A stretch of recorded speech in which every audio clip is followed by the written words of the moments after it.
Het wordt warm en de komst van die warmere lucht joeg het betiden zuterig waar, vooral van de maan. Maar rein, lichte rein, stoorrein, soms weer even een droege periode, dan was het weer even lichter. En van joen en vannacht mensen, ik bewolking. Van joen en vannacht opklarings. Van joen en vannacht staat gewoon de kans op mist, misschien wel dichte mist, dus een waarschuwing voor het verkeer.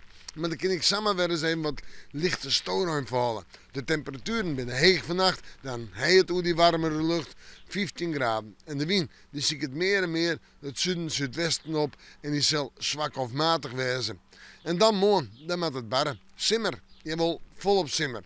Maar eerst nog wel die kans op mist en bewolking, daarna de zinnen en dan letter in de midden op een nij bewolkt waar.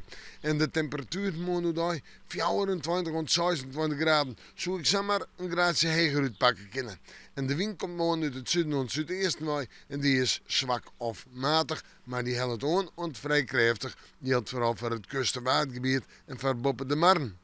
Dan terug naar de joentijd en de nacht. In de joen is het om een uur wacht en nog zo'n 23, misschien wel 24 graden. Boeten zitten zwaar. Maar, ik nog wat oors, let er in de joen, in de nacht, de rein- en tongerbuien. Dat kunnen stevige buien wezen, maar komen ze op hagel, maar komen ze op windsticht, maar komen ze op protte wetter.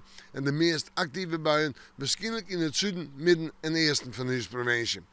Dan zetten we terug naar de orendagen. Vrij een droege dag, maar 21 graden, nog altijd in het zinnen en bewolking en simmerwaar. Sneeuw, misschien een buiken, 21 graden. Sneeuw, 19 graden, ik een buiken. Maar dat stelt net al te volle voor. Dus uiteindelijk blijft het wel wat simmer. We met de morgen, maar weer even in het waarsje in.